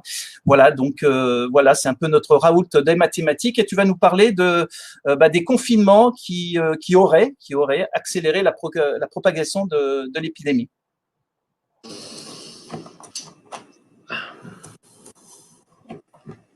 C'est bon, mon micro. Alors, qui ont accéléré l'épidémie. Bon, puisqu'on a une preuve mathématique, voilà. Donc, Jean-Dominique Michel a dit qu'on savait que les confinements servaient à rien. Et j'ai envie de dire, maintenant, on en est sûr. En plus, puisqu'on a une preuve mathématique de ça. Donc, alors, je rappelle juste que voilà, le 16 mars 2020, donc Jean-Dominique Michel l'a dit, voilà, le Conseil scientifique nous propose dans son avis que le confinement, va permettre d'éviter la diffusion du virus. En fait, évidemment, c'est plus un vœu pieux qu'autre chose, mais la question effectivement qu'on va se poser ici, c'est au fond, qu'est-ce que peuvent dire les mathématiques, voilà, sur la question du confinement au printemps et sur ces effets supposés de ralentissement de la diffusion. Est-ce qu'on a des preuves chiffrées mathématiques de ça? Ça aurait dû être une question évidemment que devait se poser le Conseil scientifique, parce qu'effectivement, il y avait un pays, bon, la Suède qui n'avait pas confiné, plein d'autres pays européens qui avaient confiné, et donc manifestement, il fallait essayer de faire une comparaison sur la base des chiffres effectivement qu'on avait. Alors, donc, voilà. Le principe, en fait, donc, que je me suis donné, ça va être d'étudier en fait la possibilité d'avoir de voir la diffusion du virus sur les courbes de mortalité. Alors, ces courbes de mortalité, je les sors de la source aujourd'hui utilisée un peu par tout le monde, qui est Our World in Data, que le gouvernement utilise lui-même. Et l'idée, c'était de montrer justement que ces courbes répondaient à un modèle mathématique assez précis qui, effectivement, permettait de comparer les vitesses de propagation des épidémies. Autrement dit, on peut lire, effectivement, dans l'évolution des taux de mortalité journaliers, la manière, effectivement, éventuellement, avec laquelle le virus se propage. Donc, j'ai comparé, en fait, 10 pays européens d'assez grande taille, qui avaient notoirement confiné. Donc, vous les voyez ici, Allemagne, Angleterre, etc., France, bien sûr, jusqu'à la Suisse. Et puis, évidemment, un pays qui n'avait pas confiné, la Suède, un pays européen qui n'avait pas confiné. Et donc, en fait, je me suis demandé s'il y avait des modèles mathématiques derrière qui permettaient de sortir des chiffres de la cinétique, la diffusion donc du virus. Alors, le principe, vous voyez ici, je vous ai donné pour l'Italie donc les chiffres de mortalité journalière que vous régularisez en fait ici ensuite par des procédés mathématiques, et ici pour la Suède. Et alors, la première chose qu'il faut remarquer, donc ça va être un peu à la base de l'analyse mathématique, c'est que c'est des groupes qui sont asymétriques. Autrement dit, vous montez beaucoup plus vite que vous ne redescendez. Là, vous mettez 40 jours pour monter, et vous mettez à peu près une centaine de jours pour descendre, et ici, pareil. Et donc, la question, c'est est-ce qu'on peut lire dans cette asymétrie les paramètres cinétiques de l'évolution de la pandémie, et si oui, comment est-ce qu'on peut chiffrer tout ça numériquement? Alors, bon, le modèle que je vais utiliser pour essayer de rendre compte de ça, c'est le plus vieux modèle de l'épidémiologie, c'est le modèle ICR, c'est celui que pensent dominer les épidémiologistes. Alors, en fait, il ne les domine pas du tout, on va le voir, c'est un modèle assez simple, mais pourtant, il est déjà hors de leur portée. Alors, c'est un modèle qui est relativement grossier, on peut le dire, assez peu réaliste, comme je l'ai dit, galvaudé par les épidémiologistes eux-mêmes. Quand vous lisez la littérature là-dessus, vous voyez qu'ils ne comprennent rien à leur propre modèle. Et bon, c'est un modèle qui est très simple à utiliser, donc on doit toujours tester en premier, puisque le plus simple est souvent le plus efficace. Voilà. Alors, donc, c'est quoi le principe de ce modèle-là? Vous avez une population de taille N, c'est celle qui va donc participer à la diffusion du virus, qui est partitionnée en 3 catégories. Donc, S, c'est ce qu'on appelle les susceptibles, c'est ceux qui ne sont pas encore infectés par la maladie, mais qui vont peut-être l'être donc par des rencontres avec les infectés. I, c'est le nombre de personnes qui sont infectées et qui sont en même temps infectantes. Et puis R, c'est le nombre de personnes qui vont être sorties, on les appelle les removed en anglais, sorties de la maladie, soit par guérison, heureusement, ou soit par mort. Et là, c'est en fait le modèle SIR, donc, se propose de modéliser la propagation de l'épidémie de la même manière qu'une cinétique de réaction chimique, c'est-à-dire que si vous mettez en contact ici une personne saine avec une personne infectée, vous ressortez éventuellement avec 2 personnes infectées, et puis si vous êtes une personne infectée, vous avez la possibilité d'être sorti du jeu de l'infection, soit par guérison, soit par mort. Bon. Et donc, on va appliquer une vitesse de propagation de réaction, si vous voulez, à ce modèle-là, pour essayer de modéliser la vitesse de propagation de l'épidémie, donc dans la population des susceptibles. Alors donc, il faut modéliser ce qu'on appelle les taux les incidences, c'est-à-dire les taux de rétablissement et les taux de personnes qui vont tomber malades, c'est-à-dire les variations par unité de temps, effectivement, des personnes saines et des personnes rétablies. Et donc, bon, il y a une petite règle très simple qui vous dit que c'est quoi l'augmentation du nombre de personnes qui vont être infectées ou, de manière semblable, la diminution de personnes saines. Eh bien, c'est quand une personne saine rencontre une personne infectée et que, avec un certain taux de fréquence, il y a une probabilité donc que cette rencontre, donne une nouvelle personne infectée. Et puis donc, quand vous êtes vous-même infecté, vous avez assez spontanément la possibilité de sortir de l'état infectieux, et on va dire que le taux de rétablissement, il est proportionnel à chaque instant au nombre des infectés. Alors, on a une interprétation physique un peu de ces paramètres-là, bêta-gamma, qui sont les paramètres fondamentaux du modèle. Donc, 1 sur bêta, c'est quoi? C'est le temps mis pour infecter une autre personne. Et puis, 1 sur gamma, c'est le temps que vous restez contagieux. Et quand vous divisez 1 sur bêta par 1 sur gamma, vous divisez donc évidemment le temps que vous restez contagieux par le temps que vous mettez pour infecter une autre personne, et ça vous donne naturellement ce qu'on appelle le fameux R0, le nombre basique de reproduction, c'est-à-dire le nombre de cas secondaires, c'est le nombre de personnes que vous allez infecter. Alors, il y a une autre interprétation sur bêta qui est extrêmement importante, puisque c'est sur ce bêta que le conseil scientifique va dire, et l'épidémiologie, la doxa, comme disait Laurent Mucchi, la doxa d'épidémiologie aujourd'hui, va dire qu'il faut agir. Bêta, on peut l'obtenir comme étant un produit donc d'une fréquence de rencontre entre des infectés et des susceptibles, multiplié par une probabilité de transmission virale lors d'une rencontre. Alors, ce que va nous dire effectivement le conseil scientifique, c'est qu'il y a deux manières non médicamenteuses d'agir sur ce bêta. Le premier, c'est de diminuer la probabilité de transmission, donc ça va être ce qu'on va appeler les gestes barrières, mettez un masque, restez à mettre l'un de l'autre, lavez-vous les mains, etc. Et puis, il y a une autre manière, effectivement, de diminuer la fréquence de rencontre, c'est de confiner. Et on dit, si on joue sur tous les tableaux, on va diminuer ce bêta. Et si on diminue ce bêta, on va bien sûr ralentir, effectivement, la fréquence, ici, des gens qui tombent malades. Alors, est-ce que c'est possible de lire dans les courbes, effectivement, de mortalité, la diminution de ce bêta, ce qui se tendrait à dire que la Suède devrait avoir dans les courbes un bêta plus grand que les autres, puisqu'eux n'ont pas confiné et n'ont pas, par exemple, rendu le masque obligatoire. Alors en fait, si vous connaissez bêta et gamma, vous pouvez résoudre donc les équations différentielles du modèle ICR. Donc je passe rapidement, mais c'est un petit jeu mathématique, où là vous avez en particulier ici à droite, vous voyez la courbe du nombre des infectés, qui est une courbe, on voit qui monte et qui descend de manière un peu asymétrique. Et en fait, on va voir que les courbes de mortalité dans le modèle ICR, normalement, ce sont justement des courbes de forme I, comme ça. Et la question qu'on va se poser, c'est est-ce que dans ces courbes de forme I, on va pouvoir retrouver les paramètres bêta-gamma, en particulier, bien sûr, le paramètre bêta. Alors ça, c'est ce qu'on appelle le problème direct. Vous donnez bêta-gamma, puis vous résolvez avec un petit programme mathématique, effectivement, les courbes effectivement désinfectées et ici d'incidence cumulée. Mais en fait, la vraie question que vous devez vous poser, c'est ce qu'on appelle la question du problème inverse, c'est si vous donnez une courbe de mortalité, donc vous étudiez la mortalité au cours du temps, est-ce que vous pouvez retrouver les paramètres bêta-gamma qui feraient que cette courbe de mortalité est bien une courbe bien proportionnelle au nombre d'infectés, effectivement, dans les modèles ICR. Alors pour ça, il y a un petit modèle mathématique qu'on peut mettre en place qui va justement essayer de caractériser l'asymétrie de la courbe. Comment vous faites ? Vous donnez un niveau de mortalité, puis vous cherchez le temps que vous allez mettre pour monter ici au pic. Ça vous donne un premier intervalle de temps. Et puis ensuite, vous cherchez le temps que vous mettez pour redescendre du pic au niveau où vous étiez parti. Et puis, vous faites le rapport de ces deux temps. Et puis, ça vous donne quelque chose qui est plus grand que 1, justement. Ça caractérise la symétrie. Et puis, vous calculez la valeur moyenne, justement, de ces rapports de temps sur l'ensemble des valeurs de la mortalité. Donc, ça vous donne ce qu'on appelle un petit facteur d'asymétrie. Donc, c'est tout intégral. Il n'y a rien de très compliqué. C'est mathématiquement tout à fait contrôlé. Alors, cette fonction, effectivement, d'asymétrie, vous pouvez démontrer qu'elle dépend que de R0 avec des fonctions mathématiques très intéressantes, des fonctions transcendantes de Lambert, et vous savez calculer tout ça, c'est-à-dire que si vous donnez un R0, vous savez calculer le facteur d'asymétrie qui va caractériser donc la différence de temps entre les montées et les descentes. Et puis à l'inverse, si vous donnez un facteur d'asymétrie calculé sur une courbe, vous savez recalculer le R0 effectivement qui a donné naissance à cette courbe. Donc c'est effectivement cette courbe que j'ai tracée ici, c'est la fonction d'asymétrie qui ne dépend donc que de R0. Donc nous en pratique, on va mesurer ici la valeur d'asymétrie et puis on va en déduire le R0 d'où on est parti. Alors une fois qu'on a ce R0, on peut retrouver assez facilement le gamma en allant chercher la valeur du pic épidémique. Ici, le nombre total de morts en fait que vous avez eu, ça s'appelle l'intégrale sous la courbe là. Et puis, si vous multipliez par un petit facteur de normalisation, là, vous retrouvez la valeur du gamma. Et puis, une fois que vous avez gamma et que vous avez R0, le produit, ça vous donne tout simplement bêta.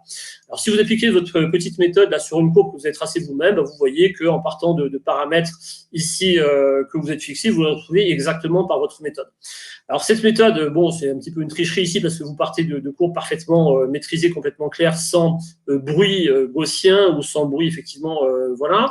Alors, vous pouvez montrer que même si vous perturbez ici, vous voyez, fortement vos données de mesure, puisqu'on sait que les données de mortalité, c'est des données administratives qui ne remontent pas de manière régulière, en faisant vous-même ce qu'on appelle une régularisation, c'est la fameuse moyenne glissante, vous savez retrouver quand même vos coefficients avec une assez bonne précision. Ici, vous avez moins de 10%, effectivement, malgré une très forte perturbation, moins de 10% dans le recalcul sur bêta et environ 30% sur gamma.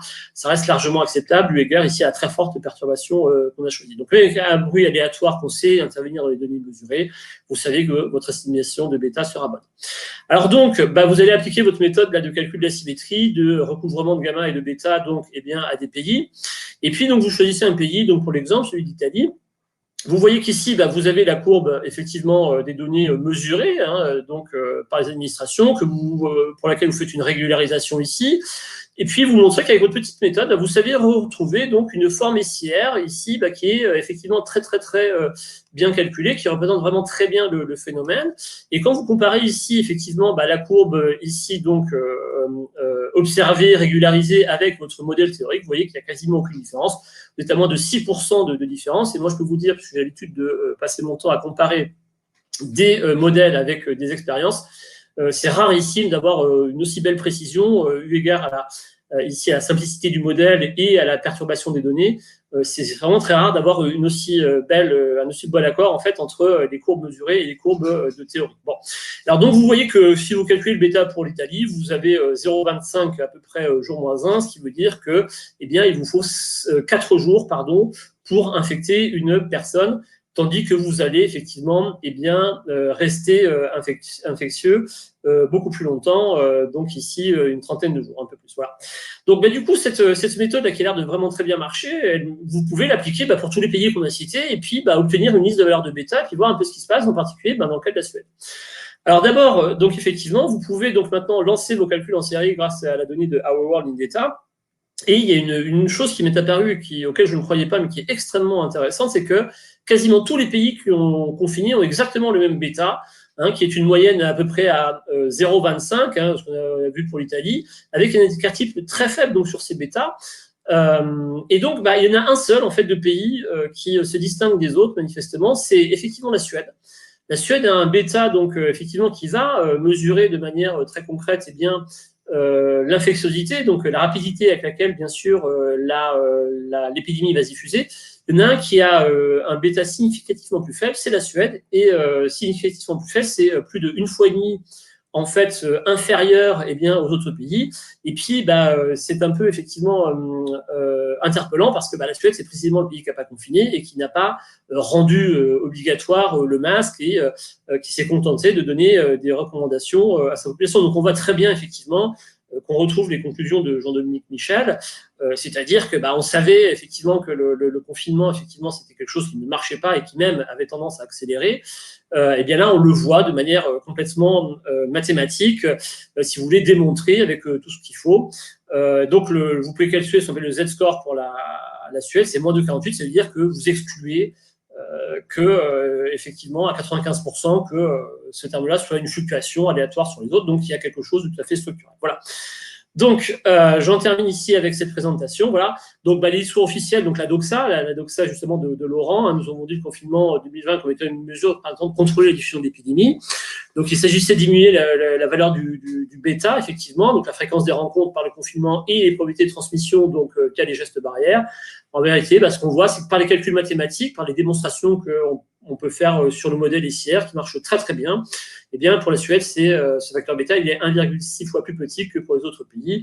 Et ce qui est extrêmement inquiétant dans effectivement l'analyse que j'ai faite ici, qui aurait dû être faite depuis très longtemps, c'est que le Conseil scientifique, évidemment, n'a jamais essayé de produire aucune comparaison sur, effectivement, des confinements entre les différents pays européens. Et donc, moi, mon hypothèse, c'est que soit ce Conseil scientifique est malhonnête, soit qu'il est incompétent.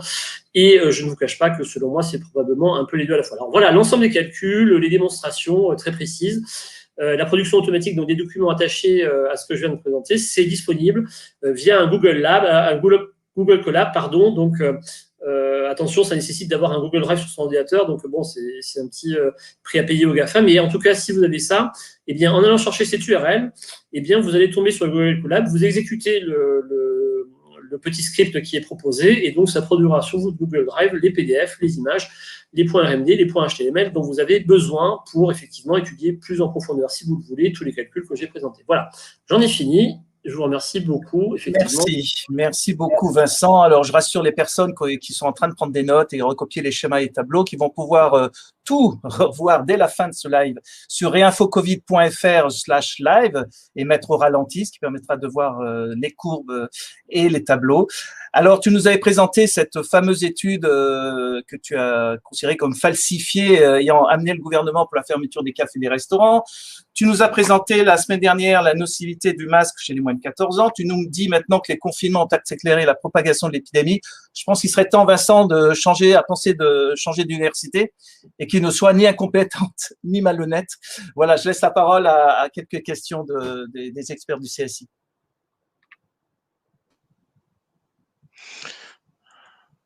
Alors, si personne ne prend la parole tout de suite, je vais reprendre moi quelques questions des internautes.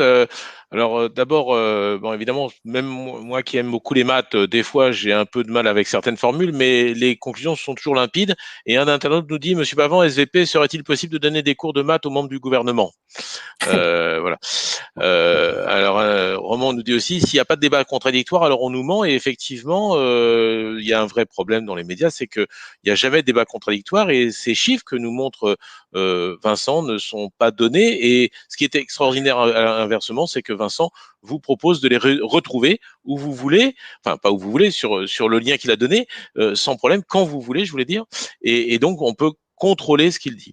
Maintenant, une question pour Vincent. Monsieur Vincent, s'il s'avère que votre analyse de l'étude Comcore que vous avez présentée la dernière fois, donc, et que vous relatez, donc, si cette analyse est vraie, comment se fait-il qu'elle ne soit pas relayée pour dénoncer ce scandale?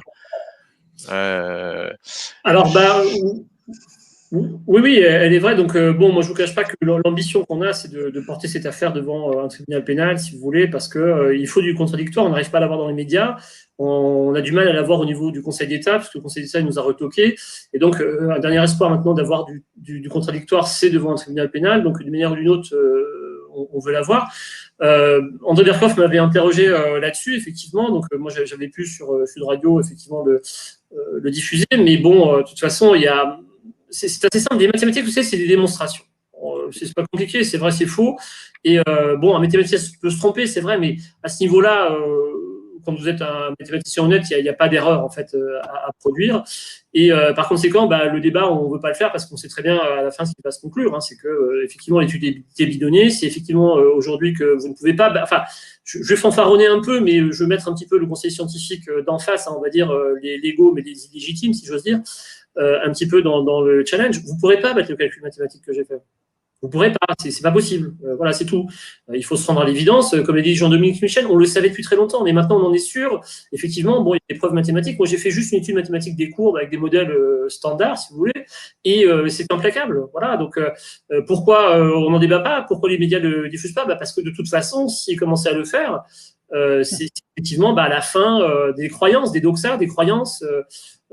Et donc, c'est la science qui revient à ce qu'elle est, c'est-à-dire la découverte de la vérité, démontrable, falsifiable, effectivement, contradictoire et transparente. En mathématiques, la démonstration a deux sens, le sens de raisonnement et le sens de transparence. Vous montrez, c'est-à-dire que vous raisonnez et puis vous le dites à tout le monde. Donc la raison pour laquelle moi je comprends que les médias ne veulent pas relayer ça, c'est que de toute façon, ce serait trop violent. Trop violent. Moi, j'avais essayé de débattre avec Simon Cauchemez, vous savez, le monde du procès scientifique là, qui prétend faire des maths, et en fait, qui fait à peine des multiplications et encore. Effectivement, bon, on m'a fait répondre qu'il était le meilleur épidémiologiste au monde, donc il ne voyait pas pourquoi il fallait débattre avec les autres. Donc, si vous voulez, bon, voilà, la messe est dite. Et donc, j'espère qu'avec le conseil scientifique, on va effectivement faire en sorte que d'autres personnes voient ce qui se passe, aillent voir les Google Colab, parce que nous, on est transparents, et du coup, puissent organiser le débat contradictoire.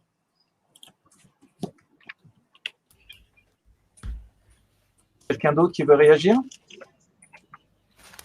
Oui, très volontiers. Je crois qu'on met vraiment le doigt sur quelque chose d'essentiel, c'est cette attitude de ne pas vouloir savoir.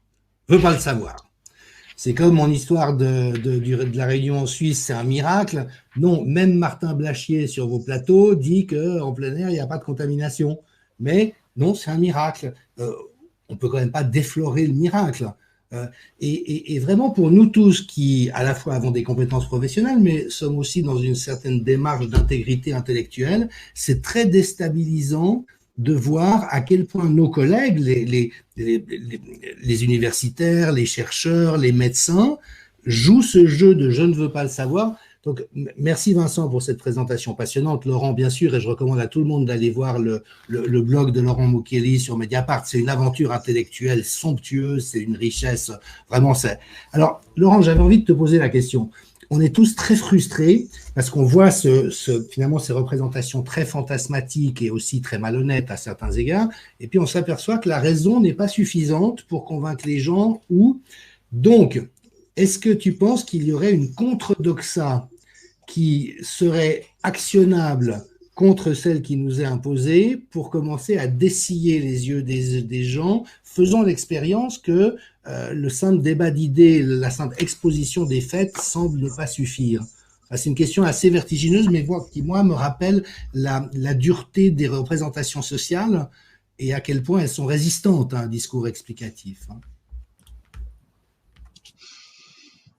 Effectivement, c'est difficile. Hein. Je vois pas trop. Je sais pas quoi répondre. Voilà, pour être très franc. À part faire ce que nous essayons de faire, qui à mon avis d'ailleurs, la seule chose que je peux dire, voilà, c'est que il y a bien sûr un aspect, il y a bien sûr un aspect important de diffusion de contenu, d'arguments, donc de contre-arguments, de contre-contenu, bien sûr, mais il est possible que la principale chose à laquelle on se heurte, c'est pas simplement comme toujours, j'ai envie de dire, c'est pas simplement le factuel, c'est pas simplement le fait de savoir ceci ou ne pas savoir cela, c'est pas simplement le fait d'interpréter fondamentalement peut-être ceci, ce chiffre, cette information, cette courbe, que sais-je, comme ceci ou comme cela. C'est aussi l'attitude de beaucoup de nos concitoyens qui, pour des raisons très très très diverses, se laissent au fond dans le confort. Je pense qu'il y a quelque chose qui est de l'ordre du confort, à faire semblant de croire ce qui est dit, avec toute une série de dégradés. Enfin, moi, c'est ce que je vois autour de moi. Hein. Je prétends pas faire de grandes théories de ça. Je n'ai pas lancé d'immenses enquêtes avec des questionnaires ultra détaillés sur des milliers de personnes. J'ai travaillé là où je pouvais travailler. J'ai pas fait, mais par ailleurs, voilà, comme vous tous, je rencontre un tas de gens, il y a un tas de gens très différents. Voilà, pas simplement entouré des 10 personnes qui pensent comme moi, pas du tout. Donc moi, ce que j'observe, c'est beaucoup de gens qui soit s'autocensurent, clairement, soit ont peur de la réaction des autres. Hein. J'ai beaucoup observé, y compris dans les hiérarchies, hein, le fait que telle personne pense beaucoup de choses que nous avons dit ce soir, mais ne s'autorisera pas, se pensera d'une manière ou d'une autre mis mal à l'aise, voire inquiété, voire on l'a bien vu plus que ça. Hein, je veux dire la façon dont le Conseil de l'ordre des médecins joue ce qui est quelque part son rôle, mais d'une quand même très étrange de manière, hein, enfin, on voit bien comment il exerce une espèce de police de la pensée, de manière générale. Hein, et d'ailleurs, c'est une des fonctions de la doxa de produire cette police de la pensée. Donc ça produit un effet d'intimidation sur beaucoup de gens qui vont donc tout simplement se taire, alors même qu'ils n'en pensent pas moins en réalité. Donc c'est pour ça que je me dis de plus en plus, je m'arrête là, mais je me dis de mon côté, et c'est peut-être d'ailleurs assez sociologique de le dire comme ça, que c'est pas tant la diffusion de contenu précis, hein, qui compte, que le fait d'essayer d'agir, et c'est ce qui est très difficile, d'essayer d'agir aussi sur la conscience citoyenne, la confiance, le fait que les gens s'autorisent ou pas à dire les choses, etc. Et je pense que ça passe par toute une série d'actions collectives, de discussions, de scènes de la vie sociale de tous les jours, autre que le fait de diffuser simplement de l'information. Ce qui est très bien, hein, ce qu'on fait là ce soir par exemple, c'est très bien. Mais je pense que fondamentalement, il faut travailler aussi sur ça, sur le fait que les gens puissent plus facilement s'exprimer, se sentent autorisés, libres à le faire, tranquilles à le faire, sans que ça mette en jeu quelconque forme d'émotion, de contrôle, d'image de soi ou autre. Merci Laurent. Ouais, merci Laurent. Alors vous avez tous vu cette expérience qui a été faite dans un théâtre de Barcelone où ils ont mis 5000 personnes masquées pour prouver qu'il n'y avait aucun problème. Ce que pourrait faire l'antidoxa justement, parce que ça va être fait aussi de la même manière à Paris, mais oseront-ils faire l'inverse, c'est-à-dire 5000 personnes réunies dans une salle mais non masquées et voir ce que ça donne. Et je pense qu'on serait dans un début d'expérimentation mathématique pour prouver que finalement, ce que tu dis Vincent, que finalement le port du masque n'a jamais prouvé son efficacité. Ce que je vous propose, c'est peut-être un petit mot de conclusion de chacun, puisqu'il est déjà assez tard, et puis on fera une conclusion finale après. Je prends. Vas-y.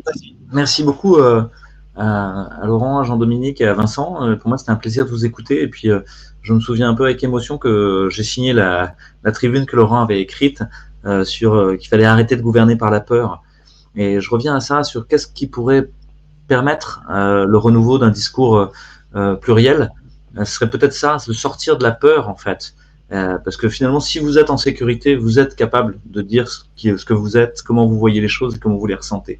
Donc une grande partie de la soumission à la doxa, ou même de ceux qui la surjouent, ceux qui veulent la tenir, il me semble que quelque part c'est la peur de l'effilochement du nous, de la disparition du groupe social, si jamais on osait penser différemment. Et je crois que c'est quelque chose sur lequel on doit vraiment travailler. C'est l'idée de sortir de la dispute, de sortir de l'argumentation contradictoire. On va dresser un camp contre un autre. C'est une des grandes façons de faire des médias aujourd'hui et de la doxa dominante, c'est de dresser des camps les uns contre les autres. Je crois qu'on a tous à cœur de soigner le mieux possible cette épidémie, de soigner le mieux possible les gens qui sont malades, et de soigner le mieux possible notre société qui est très malade aussi. Et si on se souvient de ça tous ensemble, on peut être pas d'accord sur la stratégie pour soigner. On peut avoir des schémas thérapeutiques différents, mais on peut en discuter au moins. Actuellement, on a un problème de discussion, on a un raidissement totalitaire qui se met en place. Et pour moi, ce raidissement totalitaire, il est justement là parce que il y a vraiment quelque chose de l'ordre du nous qui est en train de se disloquer dans des jeux juxtaposés qui ne font plus partie d'un ensemble commun. Donc, je crois que c'est le gros travail qu'on a à faire, d'essayer de refaire du nous, et que c'est pas forcément par la raison que ça passe. Et je rejoins Laurent là-dessus. Ça passe beaucoup par juste être ensemble. Et moi, ce que je vois, c'est qu'on a beau tous penser des choses très différentes, ici y compris ou dans ma rue, et ben en fait, on a plaisir à sortir dehors et être ensemble. Donc voilà, si on peut juste faire ça, ce serait peut-être une belle chose. Il y a beaucoup de gens qui me demandent qu'est-ce qu'on peut faire. Ils veulent manifester, ils veulent être en colère, ils veulent essayer de se battre. Juste déjà, retweeter cette vidéo. Sachez qu'elle risque d'être censurée, parce qu'on a déjà été censuré sur 6 vidéos du Conseil scientifique indépendant, et que ça, c'est une réalité que Laurent aussi a souligné du pouvoir des GAFAM à tenir la doxa dominante, et qu'en fait, là encore, si nous mettons ensemble, nous sommes très puissants. Les histoires de GameStop, les histoires de chaque fois qu'un groupe humain se met ensemble contre un géant qui en plus est quelque chose d'impalpable et d'inhumain, en fait, le géant tombe. Et qu'est-ce qui reste? Les humains qui se sont mis ensemble. Voilà. Merci beaucoup Laurent. Vincent, tu aurais un mot à rajouter? Oui, d'abord effectivement, tout à fait d'accord avec Laurent, il faut recréer du lien social. Et effectivement, bon, d'ailleurs, je voulais remercier Laurent parce que moi aussi j'ai signé la tribune arrêtant du Ukraine par la peur, ce qui a été mon premier acte effectivement de lien social dans la résistance, et ça m'a permis du coup de rencontrer Louis, puisque Louis était un signataire.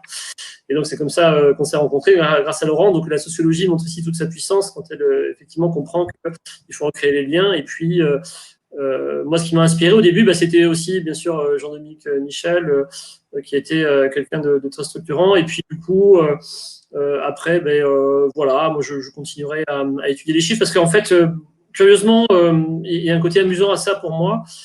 Traquer le mensonge, traquer la faute, traquer l'erreur de raisonnement. Et je jouais pas ça avec les mathématiciens, parce que bon, s'ils sont pas corrompus, ça marchera jamais. Voilà. Donc c'est ce que j'ai envie de dire. Je continuerai à produire des chiffres. Il y en a pas mal déjà à continuer, mais le plus important, c'est effectivement le lien social. Et puis se retrouver ensemble, effectivement, pour pouvoir reconstruire quelque chose de plus serein. Voilà. Merci beaucoup Vincent. Peut-être Hélène, puisque vous partagez la même caméra. Oui, moi je voulais juste dire par rapport à la question qu'a posée Jean-Dominique à Laurent, pourquoi les gens suivent cette doxa? C'est pas forcément la peur de l'épidémie, mais je pense que c'est le fait qu'ils ne peuvent pas remettre en cause le fait qu'ils ont cru toute leur vie que l'État était là pour les protéger, qu'il tenait compte de la santé publique. Et qu'en fait, il faut remettre ça en cause maintenant, parce qu'on s'aperçoit bien que ce n'est pas vrai. Et donc, nous, on est peut-être là pour les aider à remettre ça en cause et à supporter cette idée que l'État n'est pas forcément le bienfaiteur de toute la population. Voilà. Merci Hélène. Jean-Dominique? Oui, merci. Écoutez, moi j'ai envie de vous redire, mais c'est sincère, donc je me le permets, toute l'admiration que j'ai pour chacun d'entre vous. Je crois vraiment que vous êtes des personnes qui avez pris vos responsabilités. Et c'est vrai que cette manière, alors c'est peut-être plus compliqué pour vous que pour moi, parce que moi je suis très indépendant, je ne dépends pas d'une structure, donc je ne suis pas pris en otage des risques que pourrait me coûter ma parole, donc pour moi c'est assez spontané. Mais c'est vrai que quand on est dans des structures, ça peut être plus compliqué, donc vraiment je vous honore de cette prise de responsabilité, mais je trouve qu'en soi-même c'est un peu la piste. Alors après, on le fait chacun avec son tempérament, avec sa couleur, avec ses mots, avec ses envies, mais face à quelque chose d'aussi absurde et surtout d'aussi dommageable parce que moi, je suis évidemment révolté par l'injustice de ce qui est, et la malhonnêteté de ce qui est mis en œuvre, mais je pense aussi à tous les gens dont les vies sont en train d'être détruites. Je veux dire, je dis souvent, mais on voit des suicides d'enfants, ce qu'on n'a jamais vu jusqu'à aujourd'hui. On voit des vies ruinées, on voit des gens qui sont en très grande souffrance. Donc pour moi, évidemment que c'est une très grande motivation pour continuer cette aventure. Vous voyez, j'ai évité de dire combat parce que c'est à la fois un combat, puis en même temps, il ne s'agit pas de trouver des ennemis. Il s'agit de trouver le chemin du juste pour pouvoir trouver une autre issue que cette amplification permanente de la souffrance jusqu'à des points où elle sera intolérable. Et donc voilà, pour moi, c'est un grand honneur d'être avec vous. J'ai beaucoup de fierté de partager ces moments et puis vraiment d'honorer cette prise de responsabilité qui est au fond ce qui manque le plus dans une société qui s'est aussi délitée, c'est que les gens ne sont plus responsables. Les mathématiciens ne sont plus responsables de dire que les équations du conseil scientifique ne tiennent pas la route. Et j'aime beaucoup comment tu le fais, Vincent, parce que c'est cash, on sent qu'il n'y a pas de haine, mais c'est juste que quand c'est mal foutu, c'est mal foutu. Et moi, mathématicien-chercheur, je ne vais pas laisser prétendre que c'est bien foutu. Voilà, et donc vous êtes en permanence une source d'inspiration pour moi. Et puis effectivement, aucun d'entre nous n'a la solution. On sait que ça ne passe pas par la violence et la haine. En même temps, il y a des moments où il faut pousser des coups de gueule, mais surtout, on est tous ensemble dans cette direction. Et à nos endroits respectifs, je crois qu'on fait dans l'ensemble du bon boulot et que c'est le plus qu'on puisse faire, mais au moins on le fait. Voilà ce que j'avais envie. Merci beaucoup Jean-Dominique. Sache que la fierté, elle est réciproque et certainement partagée par tout le groupe. Alors Laurent, notre nouvel invité de ce soir, Laurent Micheli. Laurent? Oui. Le micro. Oui, il faut que tu mettes le micro. On ne t'entend pas. Voilà, très bien. Voilà, toutes mes excuses. J'hésitais de toute façon parce que je n'avais pas prévu spécialement de dire un mot de la fin. J'ai juste envie de dire, d'utiliser une notion qui, évidemment, qui risque beaucoup d'être galvaudée ou qui peut être très polysémique, c'est la notion de bon sens. Ça donne même lieu à une association d'ailleurs aujourd'hui, qui est aussi une des manifestations collectives qu'on a pu voir. Mais voilà, moi ce que j'aurais envie de dire à mes concitoyens, mes confrères, mes consoeurs, au sens de la fraternité, pas au sens professionnel, c'est juste faites-vous confiance aussi pour avoir un minimum de bon sens dans toute cette affaire. Il est normal de se faire la réflexion que tiens, peut-être porter un masque dans la rue, c'est peut-être pas l'endroit où c'est vraiment utile en fait. C'est normal de penser ça. Il est normal aussi de penser qu'un médecin devrait soigner et pas juste donner du Doliprane aux gens qui ont contracté une maladie respiratoire. Voilà, une série de choses. Il est normal de se dire que ça pose quand même peut-être un petit souci à la démocratie quand on passe son temps à vivre sous régime d'état d'urgence. Tout ça, ce sont des réflexions juste normales, voilà, qui ne sont ni complotistes, ni connotées idéologiquement ou je ne sais quoi. Ça devrait être des réflexes et nous sommes légitimes à considérer que c'est juste normal. Voilà. Et je pense qu'il faut essayer de redonner un maximum de confiance aux gens là-dessus. Merci Laurent et merci pour toute votre expertise. Alors Eric Mena, peut-être pourrez-nous dire un petit peu l'ambiance justement qui règne chez nos internautes à titre de conclusion. Alors l'ambiance était active et justement je voulais conclure en utilisant les mots de certains internautes parce qu'on a des remarques un peu de toutes sortes, mais des vrais philosophes aussi. Et pour conclure, deux citations qui ont été proposées par les internautes. L'une qui est souvent citée de Machiavel, qui disait celui qui contrôle la peur des gens devient le maître de leurs âmes. Et on a tous parlé ce soir de lutter contre cette peur. Et une autre citation de Victor Hugo, cette fois-ci, qui disait « La liberté commence où l'ignorance finit ». Et je crois que ça rebondit très bien sur ce qui vient d'être dit. Il est important d'informer nos concitoyens, les usagers de la santé, pour qu'ils puissent se prendre en main, qu'ils soient acteurs de leur santé, acteurs de leur prévention. Jeudi prochain, nous parlerons de la prévention, justement, parce que ça existe et ça marche, qu'ils puissent demander, réclamer à la fois des traitements, de la liberté et une gestion différente de cette situation épidémique, on va dire, contestable. Voilà. Donc, oui, informer pour que l'ignorance ne perdure pas et que la manipulation des citoyens puisse cesser. Merci beaucoup Eric. Alors c'est encore une soirée passionnante. On était à près de 3000 personnes connectées ce soir. Merci à nos 3 experts et aux membres présents du CSI ce soir. Alors sans oublier toutes celles et ceux qui travaillent en coulisses. Et oui, pour réaliser ce genre d'émission, il y a des personnes qui travaillent, notamment Essam, je sais qu'il n'aime pas être cité, mais qui nous permettent de nous exprimer et que vous puissiez nous entendre tous les jeudis soirs. Donc voilà le lien à diffuser, réinfocovid.fr/live.